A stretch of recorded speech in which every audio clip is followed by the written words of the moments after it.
Halo semuanya. Jadi di pembelajaran kali ini kita akan belajar tentang keanekaragaman hayati. Teman-teman sudah pasti sedikit paham kan tentang keanekaragaman hayati itu apa? Jadi kita akan langsung ke pengertiannya ya teman-teman. Nah, jadi keanekaragaman hayati adalah suatu keberagaman makhluk hidup dari semua sumber, baik itu di daratan, lautan, atau ekosistem lainnya. Bagaimana teman-teman? Sudah bisa memahami kan apa itu keanekaragaman hayati? Nah, oleh karena itu kita akan melanjutkan perjalanan berikutnya. Nah, selanjutnya adalah klasifikasi keanekaragaman hayati. Berapakah klasifikasi keanekaragaman hayati di sini? Ya, benar, ada dua. Yang pertama hayati dan yang kedua adalah non-hayati. Nah, dari hayati sendiri tadi kan sudah dijelaskan bahwasannya hayati merupakan bentuk dari makhluk hidup. Nah, contohnya ada tumbuhan dan juga ada hewan. Nah, kemudian yang non-hayati ini adalah berupa benda mati. Nah, contohnya di sini ada air, ada batu, ada tanah, seperti itu. Nah, selanjutnya kita akan masuk ke slide berikutnya. Nah, di slide selanjutnya yaitu ada manfaat keragaman hayati nih teman-teman. Jadi di sini teman-teman sudah tahu kan tadi keberagaman hayati yaitu apa saja, yaitu hewan dan tumbuhan. Di mana hewan dan tumbuhan ini merupakan sebagai sumber pangan manusia. Nah, ini bisa dilihat teman-teman bahwasanya ada tumbuhan. Nah, tumbuhannya ini berupa sayur mayur ya.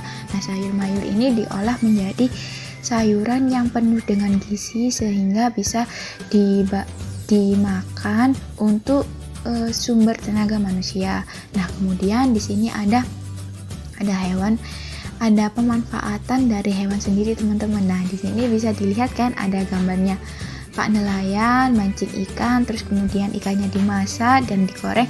Nah, terus kemudian dimakan bersama keluarganya.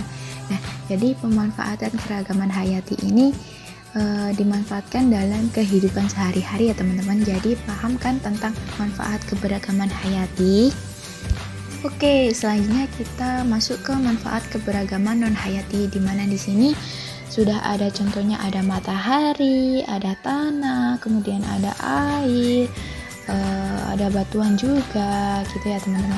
Nah, di sini itu contohnya dari matahari sendiri.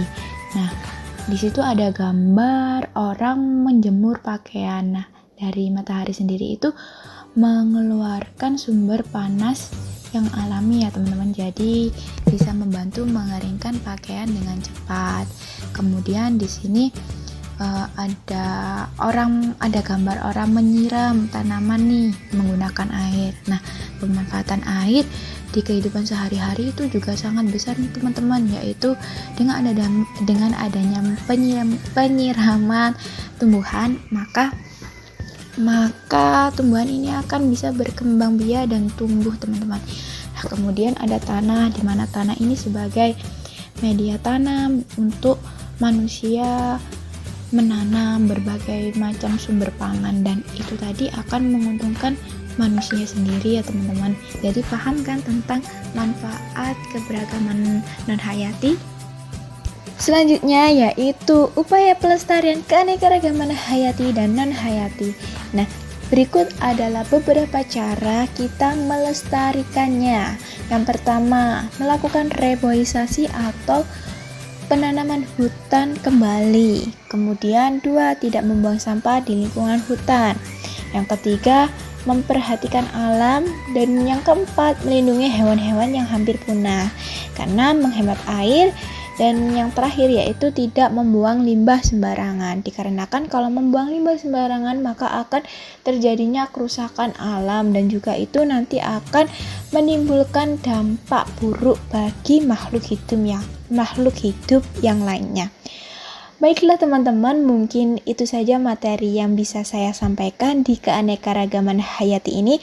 Semoga bermanfaat dan juga semoga bisa dipahami.